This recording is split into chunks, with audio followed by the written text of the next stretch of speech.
Have you ever smiled around people? Acted normal? Answered, "I'm fine," while quietly falling apart inside? Because some people don't cry for help. They don't complain. They don't post about their pain. They suffer in silence. And the scary part, most people never notice. Psychology tells us that silent suffering often hides behind the calmest faces. The people who laugh the loudest sometimes carry the heaviest pain. So if you've ever wondered why some people choose silence instead of asking for help, or maybe you are one of them, stay till the end. Because today we're exploring the hidden psychology of people who suffer in silence. And what you learn might completely change the way you see yourself and others. 1. Why people hide their pain. One of the biggest reasons people suffer silently is because they learned that expressing emotions wasn't safe. Maybe they grew up hearing things like, "Stop crying, be strong, don't be dramatic." Over time, the brain adapts. Instead of expressing pain, it stores it. Psychologists call this emotional suppression.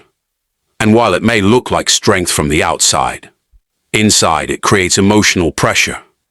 These people become experts at pretending. Not because they want attention, but because they learned survival, too. The fear of being a burden. Many silent sufferers believe something dangerous. My problems will bother people.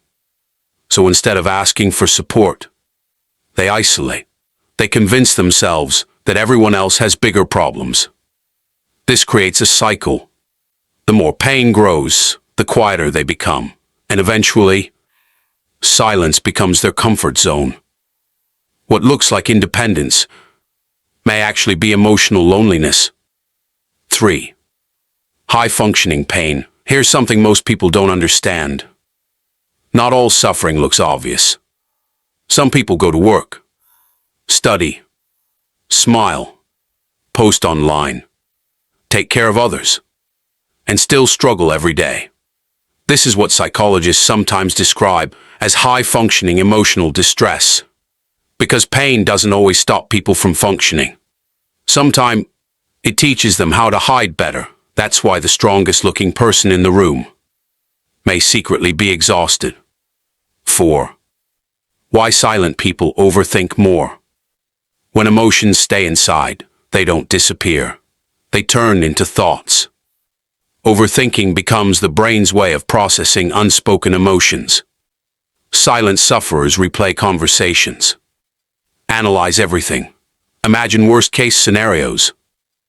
Not because they enjoy overthinking, because their emotions have nowhere else to go. And eventually, their mind becomes noisy, even when they look calm outside. 5. The physical effects nobody talks about. Expanded version. Psychological pain doesn't always stay inside your mind. Eventually, your body starts speaking for you, and this is where many people get confused, because when emotional pain stays hidden for too long, it often turns physical. You feel constantly tired. Even after sleeping, your mind feels foggy, like you can't think clearly anymore. Small tasks suddenly feel exhausting.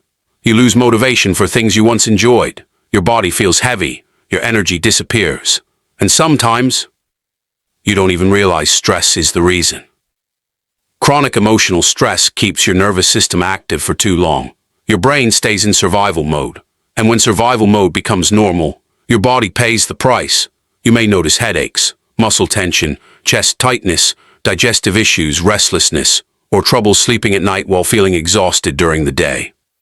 Many people spend months wondering, why am I feeling like this? When sometimes, nothing is wrong with the body itself. The mind has simply been carrying too much for too long. Psychology shows us something important. Unspoken emotions don't disappear. They relocate. And often, they move into the body. Because the body keeps score, even when words stay silent. 6. Why they rarely ask for help. People who suffer silently often don't want solutions. They want safety. That sounds strange, right? Because when someone is hurting, you expect them to ask for help.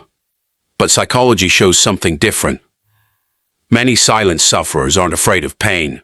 They're afraid of judgment, afraid of rejection, afraid of hearing things like, "You're overreacting." Others have it worse. "You'll be okay." So instead of opening up, they stay quiet.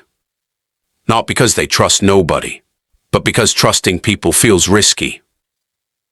Many have spent years hiding emotions, pretending they're okay, smiling when they feel empty, and after doing that long enough, silence starts feeling safer than honesty. So they wait and wait, hoping someone notices, but also hoping nobody asks. Because if someone asks, they might have to tell the truth, and the truth feels terrifying. It's a painful contradiction, wanting connection while fearing vulnerability, wanting support while pushing people away. Sometimes the people who say, "I got this," are secretly wishing someone would say, "You don't have to carry this alone." And this is the hidden battle many people never see. Because silent suffering doesn't always look like sadness. Sometimes looks like someone functioning perfectly, while quietly breaking inside. So if you recognize yourself in this video, maybe this is something important to remember. Silent suffering is still suffering, and carrying everything alone doesn't make pain smaller. It only makes it quieter. And if someone around you always says, "I'm okay," maybe ask one more time. Because sometimes the people who need support the most are the people who ask for it the least. If this video spoke to you, leave a comment below. Do you think people notice silent pain enough? And don't forget to like and subscribe for more psychology and self-improvement content. Because understanding the mind can sometimes save a life. If this video connected with you or made you think differently, don't forget to like, share, and subscribe. Your support helps this channel reach more people who need these messages.